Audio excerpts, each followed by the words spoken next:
And a pleasant good afternoon, wherever you may be from high atop the T-Mobile Center in Kansas City. My name is Dan Lucero, and this is a 580 Sports Talk Kansas Jayhawks instant reaction on our 580 Sports Talk YouTube channel and WIBW News on Facebook. Like and subscribe if you enjoy video content like this. 580 Sports Talk crew brings it to you after big games where we're on the scene and bring it to you after every Kansas City Chiefs game as well.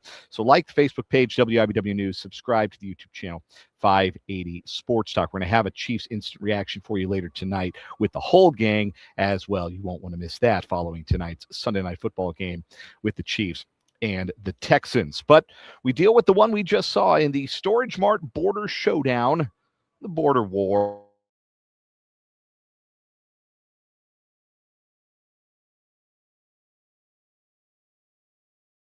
To continue that. Going to try our best to stay with the corporate mandated name if we can. The StorageMart Border Showdown. By any name, it belongs to the Kansas Jayhawks in convincing fashion this afternoon. They defeat the Missouri Tigers 80-60. And the big news, obviously, coming into today's game was the return of Darryn Peterson from injury, the star KU freshman guard coming back after missing 7 games with a hamstring injury. And he was good right away. He was a little rusty. You could tell there was some ring rust, but made an impact right away, opened the scoring with a three-pointer.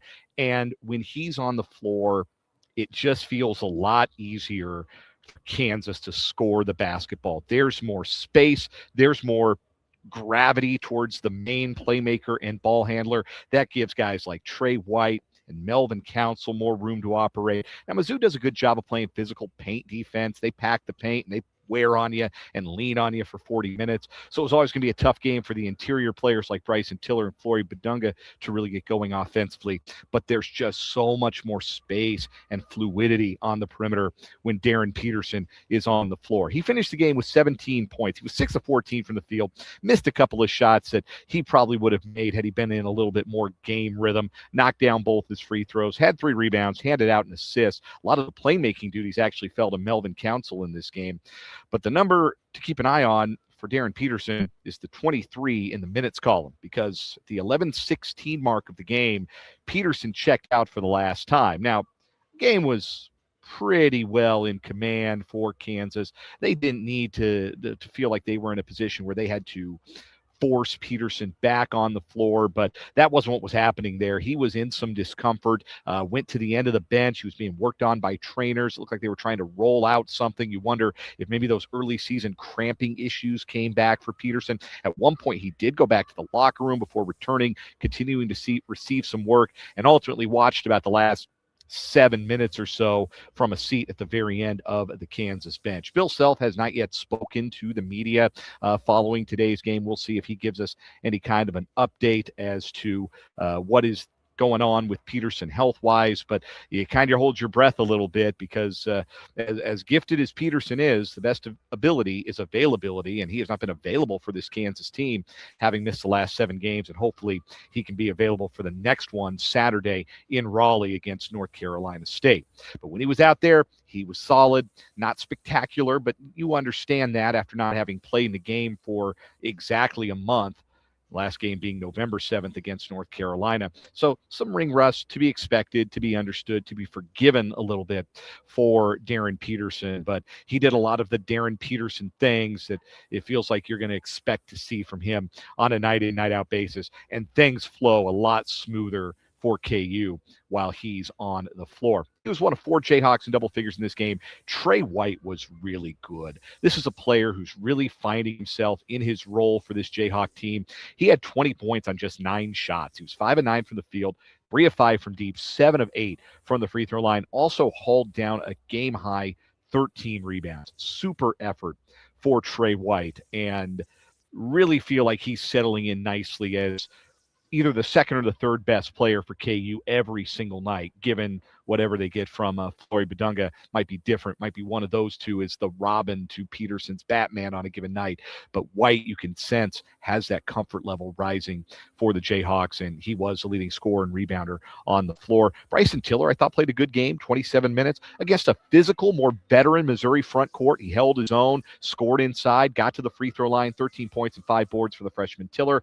Flory Badunga dealt with some early foul trouble, sat out for a good chunk of the first half, and you could tell how much KU missed him against Missouri's physicality, because as soon as he went to the bench with a first foul, Mizzou went on a 10-2 run to take their first lead of the game in the first half. Badunga would finish with 10 and 11 in his 26 minutes of action, just 4 or 9 from the field, but he was also a significant defensive presence in this contest. He blocked 2 shots. Bryson Tiller had 5 blocked shots, so Kansas able to meet Missouri's defensive effort down on the low block. KU's a team shot at 46%, 55% in the second half, and knocked down 9 of 21 threes, 43%, 3 apiece from White, Peterson, and 2 from Jamari McDowell, 1 for Jaden Dawson late in the game, but it was already decided. But a nice display of shooting from the Jayhawks and a complete offensive effort against this Missouri team. As for KU defensively, Mizzou had been one of the top offenses in the country coming into this game. They were 24th in offensive rating in the Ken Palm ratings, and had not been held, I believe, to fewer than 73 points in a game this season. And KU held them to 60, held them to 34% shooting on the afternoon, 21 of 61. They were 7 of 27 from 3. They were 11 of 21 from the free throw line.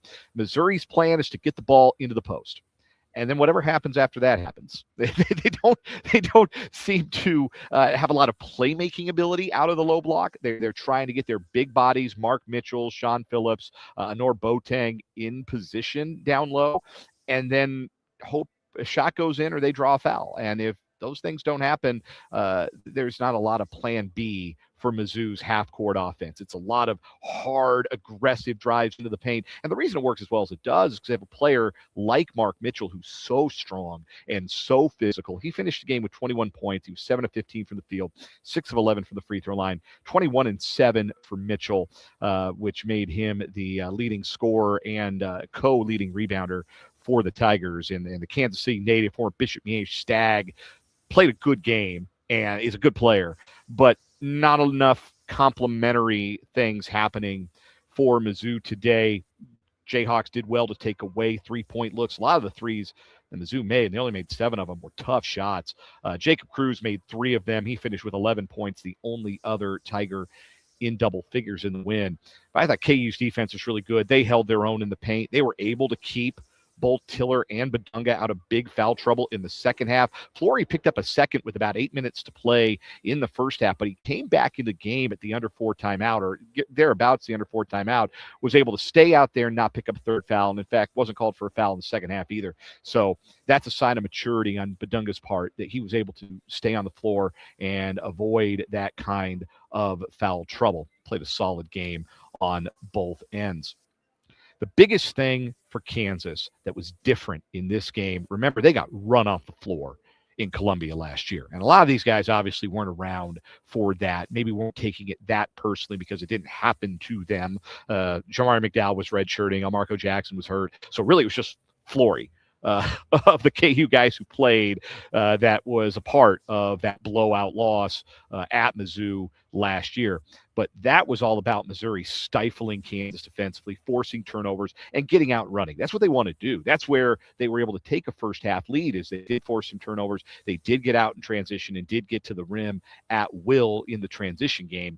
But Kansas didn't allow them a lot of those opportunities. They only turned the ball over 9 times in this game. And again, that's with Peterson not on the floor for the latter stages, the ball-dominant player on this Kansas team. He didn't commit a turnover in his 23 minutes of basketball. Melvin Council did a lot of the ball handling. He played 36 minutes, only turned the ball over 3 times, handed out 8 assists. You'll certainly take that from your secondary ball handler for the Jayhawks. But avoiding turnovers, avoiding easy offense for Mizzou in transition, it's what they had to do to win, and it's what they did, because, again, Mizzou in the half court just doesn't have a lot going for it. They're trying to get to the rim, clog the lane, draw a foul, get to the line. They did shoot 21 free throws, but they don't make a lot of plays out of the post. Once the ball goes into the post, doesn't really come back out to a shooter very often. It's just kind of no blood, no foul on the low block a lot of times for Missouri's offense. And Kansas did a good job defending, holding up, and making it hard for Mizzou to score in the low post in the half-court game. So KU gets the win. They get to return their bragging rights after that bad loss at Columbia last year. And they punctuated it. It was Council who had a big dunk with 7 seconds left. He pulled a Brandon Green, appropriately enough. They both wear number 14, right? It was a bit of a Brandon Green, a bit of a what move. I don't know if I can say the word on the stream, but you know what kind of a move Bill Self called it back when Brandon Green had that dunk at the end of the K-State game that one year. Melvin Council had one of those in this game, right in front of the student section at the T-Mobile Center, and that left everybody going home happy when KU wins it by 20. Last thought on the game before we wrap up this instant reaction. They got to play this game on campus. Like, all due respect to the T-Mobile Center, great venue. They do a great job hosting big events. They know how to make them feel big here in the heart of Kansas City. I know it's not right in the middle, but fairly in the middle between Lawrence and Columbia. But this place was 80% full at best for this game, and that should never be the case for a border war. They got to keep this game on campus. They got to keep playing it. Dennis Gates, the Mizzou coach, said he hopes to keep playing it for another 50 years. And I'd love to see it. It's rivalries like this, non-conference games like this that make college sports so special. But they've got to find a way to keep this game on campus because the T-Mobile Center was fairly dead. Like, the crowd got into it. There was some noise. There were some big moments. The Mizzou crowd, such as it was, did their best to bring some noise, support their team. But this is a game that belongs at Allen Fieldhouse and at the Mizzou Sports Arena, and doesn't belong here. As much as, again, the T-Mobile Center does a great job with big events, and it's a fun day out for people here in Kansas City. Heck, maybe some people that were here today are going to go down to Arrowhead Stadium for Sunday Night Football tonight. Make it a big sports day in Kansas City. But this game belongs on campus. It should not be played in front of an 80% full, 18,000-seat arena. This game belongs on campus, and I hope that there's a way for both universities to not only extend this series, but get it back on campuses and make it a permanent campus-only game and rotate it every year between Lawrence and Columbia. KU wins it 80-60. Again, we haven't heard yet from Bill Self regarding the injury status of Darryn Peterson, who again left the game with 11-16 to play in it. And the players are speaking right now. Some interesting insights from the players who are speaking at the podium. Trey White, who got 20 points, led all scorers today, talking about how much easier offense felt when Peterson was on the floor, how much easier Peterson makes the game for everybody. And Bryson Tiller pointed out that, even without him on the floor for that final 11-16, Mizzou never got closer than 12 after Kansas opened up a 20-point second-half lead. Mizzou never got closer than 12 points, and that's a credit to Kansas having that comfort level without Darryn Peterson and that ability, that confidence to close games even if their best player isn't on the floor. Certainly hope that he can be on the floor starting next Saturday when KU returns to action, this coming Saturday, I suppose, when they take on North Carolina State. That'll do it from Kansas City. Once again, I am Dan Lucero of 580 Sports Talk. Like the Facebook page, WIBW News. Subscribe to the YouTube channel, 580 Sports Talk, if you like what you see, what you heard here. We are broadcasting every single weekday from 3 to 6 Central Time right here on these same video channels, as well as 580 WIBW and FM 104.9. And we'll be back later tonight. The whole 580 Sports Talk crew will, with a Chiefs instant reaction following Sunday Night Football against the Texans. So until then, have a great rest of your afternoon. Enjoy the Chiefs game, and we'll talk to you later tonight on these same video channels. This has been a 580 Sports Talk Jayhawks instant reaction.